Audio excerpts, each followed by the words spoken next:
I really am thrilled to be joined by Chris Hayes. He's the host of All In with Chris Hayes in the Why Is This Happening podcast. And his recent book is The Siren's Call: How Attention Became the World's Most Endangered Resource, which is just out in paperback, which I would really, really recommend people take a look at. He's an incredibly busy guy, so it's really generous of him to do this. Chris, thanks a lot. It's great to be here. I'm a big fan. You know that I'm a devoted fan and reader of yours, so I'm glad to be here.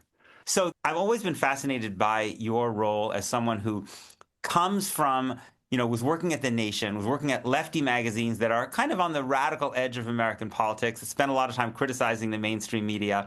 And now you have been really successful in the mainstream media on TV. And I'd really love to know what it is that progressives who spend their time, a lot of time bitching about the mainstream media, should understand about its limitations in terms of the ideological discourse, but also its opportunities. That's a great question. It's, you've sort of pinpointed what is the kind of central thing that I spend my time thinking and wrestling with. I mean, the biggest thing I would say is scale. And I think people have a hard time recognizing this. So I'll give an example that I always think about. I did a great talk at the Brooklyn Book Festival a few years back. I think it was Anand Giridharadas. And we were talking. And it was in a venue that had like 200 people. It was packed. It was free. And it was like a beautiful fall Sunday afternoon. And afterwards, a woman came up to me and she said, I like your show, but I wish that you would have more like organizers on to talk about the like work they're doing. And, I listened and my thought was like, you're the kind of person who on the most beautiful fall Sunday has come to a free book talk in Brooklyn, and your preferences and desires are not the preferences and desires that scale over huge amounts of people. And it's totally fine that that's what you want to see. But I talk to 5 to 7 million people a week. And I think you see this all the time. People will be like, why is this Democrat saying this thing that doesn't resonate with me? It's like, you're not the target audience. You're a freak. You're the kind of, no, you are. Like, be aware of who you are in the world. Have some self-awareness. You are not the median voter. You're certainly not the median voter in, like, Maine, right? I don't have that same problem, but when we're talking about scale, I mean, people think like, oh, it's MSNBC, you're preaching to the choir. Like, there's actually, like, when you're talking about 5 million people that watch the show over the course of the week, you're talking about people that actually have a lot of different politics. There are conservatives that watch the show. There's independents that watch the show. There are people on, for instance, both sides of the most polarizing debate in the history of Western civilization, which is who controls the Holy Land. There are people on both sides of that issue who watch the show and are devoted listeners. And so that's the biggest thing. It's like you're talking to a broad group of people, and you have to think about the preferences and interests of those people at scale in a way that I think sometimes is at odds with the way that you go about talking to an audience when you have a smaller and more ideologically homogeneous audience. And we should make the point that no one's actually ideologically homogeneous because faction reproduces itself fractally at every level, right? So like I read an amazing history of the Warsaw Ghetto Uprising in which I learned that there were actually 2 Warsaw Ghetto Uprisings because there were 2 factions that hated each other so much that they refused to actually have a joint Warsaw Ghetto Uprising. And I just saw a great Molly Crabapple little clip on Instagram about how all the Warsaw Ghetto newspapers, which were illegal and which were being published by political factions at the risk of their lives, spent all of their times denouncing the other factions in the Warsaw Ghetto. So like, obviously there's no level that you get to where you have homogeneity. But I think the biggest thing people don't understand is that like, it's just very hard to project yourself out to think of like, well, what if 5 million people want to watch? What do 1 million people want to watch? You're like, I know what I want to watch and what my friends want to watch. I know what I'm interested in. My favorite example of this, which you see all the time, is people will grab a clip of a headline about foreign news, right? And post it on social media and be like, the mainstream media isn't telling you this. And it's like, no, that came from the mainstream media. And no one read that article. And like, again, we all have data. You have transparent data. We can all see people read lots of articles about the war in Yemen and attacks on Houthis. They do not. Was that high traffic? No. Were things about the Bad Bunny Super Bowl extremely high traffic? Yes. Was the cultural debate about Bad Bunny more important than like the ravages that happened in Yemen? Probably not. Was there 10x or 100x the audience for it? Like Right. that, I would say, is the central issue you really wrestle with when you're communicating at scale. So what do you think it is that progressives don't understand about what a broad American audience like MS Now's is in terms of what it is interested in and what it isn't interested in? Well, I think that's always shifting, right? I Yeah, mean, that's yeah. part of the problem too. Like, I think there was a period where, I mean, for us, right, the central story is the battle to save American democracy against the person, Donald Trump, that wants to destroy it.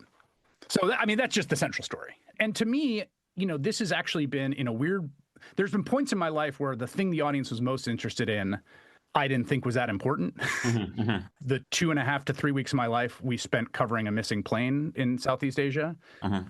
which rated through the roof. People were interested, and it was a very upsetting, tragic story. But like after a few weeks, I didn't think it was that interesting, or that not, I shouldn't say interesting, that important at the scale that we were covering it. This actually is the most important story to me. So in that way, this has been, it's a very mission-driven part of my life because it's like, I think it's the most important. The audience thinks it's most important. In some ways, I think the other thing is factional disputes within the party. That's the thing that unites our audience, right? And issues that divide the audience, I think, are a little less enjoyable to watch, right? And again, I don't think that's crazy or like weird human psychology, but I think factional fights inside the party, which are super important, it's a little like watching mom and dad fight. Mm-hmm. What kind of capacity do you or people who are in your kind of job have to try to get people interested in a story that they might not as naturally be interested in, or there? Is that very limited, or and if what even if it's limited, what are the ways that people can try to do that? It's a great question. I mean, I think, you know, we have the capacity to do it. And I think one of the dangers when there is excessive pressure to kind of follow, you know, I have this expression that plants grow towards the light. And what that means is everyone can see the ratings and where the ratings are. Right. And again, there's a reason that you see these sort of weird swarms of stories. It's like they're probably finding audiences. And the desire is to blame the media as opposed to look at the audience. And I don't want to take the media totally off the hook because people in the media love to like sort of tell this self-exculpatory story in which they have no control, which I think is BS. But it's also the case there's a dynamic interplay. So yes, I try to do stories. I try to do that as much as I can. But it's always a little bit of an uphill battle because there's just the onrush of the news, right? So that's the other thing is that like, there's going to be 10 things that happen before the show tonight.